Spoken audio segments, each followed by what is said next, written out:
नमस्कार दोस्तों, आज हम बात करने वाले हैं एक ऐसे प्रदेश की जो ना सिर्फ अपनी खूबसूरती के लिए जाना जाता है बल्कि अपने धार्मिक महत्व के लिए भी जाना जाता है। उत्तराखंड, जिसे हम देवभूमि कहते हैं, यहाँ की पवित्र नदियों, ऊंचे पहाड़ और गहरी घाटियाँ हमारे आस्था के प्रधान केंद्रों को अपने अंदर समाये हुए हैं। चार धाम यात्रा जो बद्रीनाथ, केदारनाथ, गंगोत्री और यमुनोत्री के दर्शन के लिए होती है, ये हिंदुस्तान के सबसे पवित्र तीर्थों में से एक है।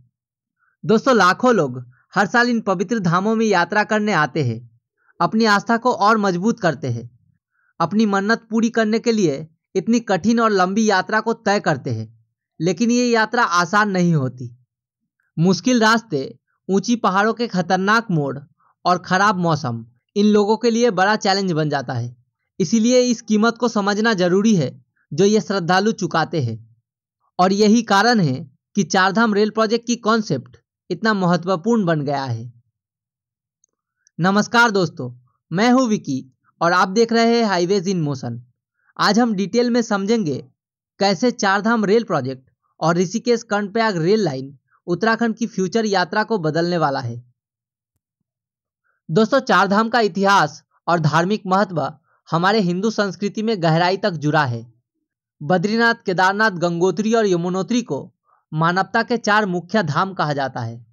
ये जगह सिर्फ तीर्थ स्थल नहीं है, ये आस्था का वो केंद्र है जहां लोग अपनी आत्मा की शुद्धि के लिए आते हैं।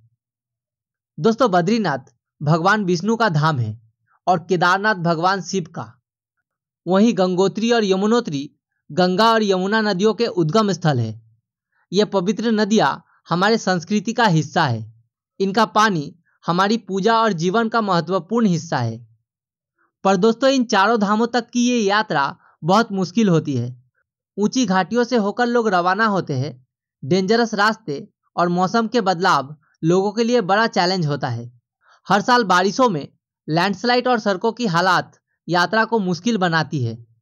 दोस्तों, इसीलिए लोगों को एक बेहतर और सुरक्षित ऑल्टरनेटिव की जरूरत थी, जो अब पूरा होने वाला है चारधाम रेल प्रोजेक्ट के रूप में। चारधाम रेल प्रोजेक्ट का सपना यह है कि ये आस्था और पवित्र धामों को रेल कनेक्टिविटी के माध्यम से आसान और सुरक्षित बनाए। दोस्तों, ये प्रोजेक्ट हिंदुस्तान के लिए एक रेवोल्यूशन ला सकता है, क्योंकि जब लोग असली ट्रेन के माध्यम से इन धामों तक पहुंच पाएंगे तो ना सिर्फ उनका सफर आसान होगा बल्कि उनकी यात्रा भी ज़्यादा सुरक्षित होगी।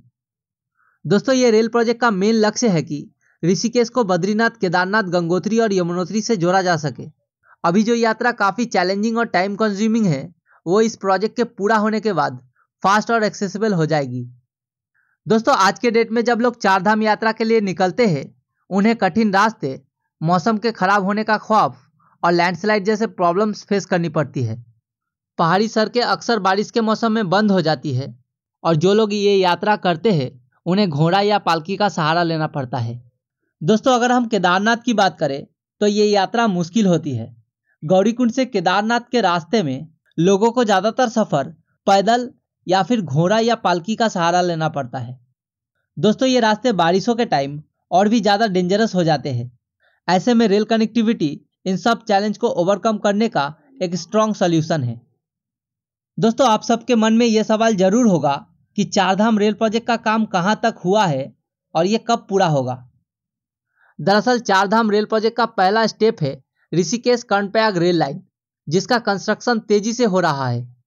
ये 125 किलोमीटर लंबा रेल लाइन ऋषिकेश को कर्णप्रयाग से जोड़ेगा और ये पूरा रीजन यात्रा के लिए एक नया पाथवे बनाएगा। इस रेल लाइन का एस्टिमेटेड कॉस्ट 16,200 करोड़ रुपए है। दोस्तों, इस प्रोजेक्ट का एक बड़ा पार्ट टनल्स के थ्रू गुजर रहा है। इस रेल लाइन का 84% यानी 104 किलोमीटर का हिस्सा टनल्स के थ्रू बन रहा है, जो कि इस प्रोजेक्ट को इंजीनियरिंग मार्बल बनाता है। दोस्तों, 17 टनल्स और 11 स्टेशंस इस प्रोजेक्ट का हिस्सा है। दोस्तों, ऋषिकेश कर्णप्रयाग रेल लाइन से फायदा ये होगा कि श्रद्धालुओं के लिए चारधाम यात्रा बहुत ही एक्सेसिबल और टाइम सेविंग हो जाएगी। यहाँ काफ़ी लोग जो अभी रोड ट्रैवल के वजह से मुश्किल फेस करते हैं, वो डायरेक्टली रेल रूट के थ्रू अपनी यात्रा आसानी से कर पाएंगे। लेकिन इस प्रोजेक्ट के साथ इन्वायरमेंटल और सेफ्टी चैलेंज भी है। पहाड़ी इलाकों में इतना बड़ा कंस्ट्रक्शन इन्वायरमेंट और वाइल्ड लाइफ पर इम्पैक्ट डाल सकता है। इसीलिए ज़रूरी है कि सेफ्टी और इन्वायरमेंटल गाइडलाइंस को स्ट्रिक्टली फॉलो किया जाए। दोस्तों, ऋषिकेश कर्णप्रयाग रेल प्रोजेक्ट के बाद चारधाम रेल प्रोजेक्ट के फ्यूचर का रोड मैप है कि ये पूरा रीजन डायरेक्टली रेल नेटवर्क से जोड़ा जा सके। यह प्रोजेक्ट आने वाले दिनों में रिलीजियस टूरिज्म को बूस्ट करेगा, लेकिन साथ ही लोकल इकोनॉमी और एम्प्लॉयमेंट अपॉर्चुनिटी को भी काफ़ी बढ़ावा देगा। जब यह पूरा प्रोजेक्ट कंप्लीट हो जाएगा तो ये ना सिर्फ यात्रा को आसान करेगा बल्कि उत्तराखंड के पूरे रीजन को एक नए इंफ्रास्ट्रक्चर और इकोनॉमिक ग्रोथ की तरफ ले जाएगा। देवभूमि उत्तराखंड को फ्यूचर में एक बेहतरीन रेल नेटवर्क के थ्रू पूरे देश से कनेक्ट किया जा सकेगा। तो दोस्तों, आज हमने समझा कि कैसे चारधाम रेल प्रोजेक्ट और ऋषिकेश कर्णप्रयाग रेल लाइन देवभूमि उत्तराखंड के लिए एक गेम चेंजर बन सकती है। यह सिर्फ एक इंजीनियरिंग मार्वल नहीं है बल्कि आस्था, टूरिज्म और रीजनल डेवलपमेंट का एक इम्पॉर्टेंट हिस्सा है। लेकिन साथ ही हमें इस बात का भी ध्यान रखना है कि इन्वायरमेंट को सुरक्षित रखा जाए और ये प्रोजेक्ट को सस्टेनेबल बनाया जाए। दोस्तों, इस वीडियो में बस इतना ही। अगर आपको ये वीडियो अच्छा लगा तो लाइक करें, शेयर करें और हमारे चैनल को सब्सक्राइब करना ना भूलें।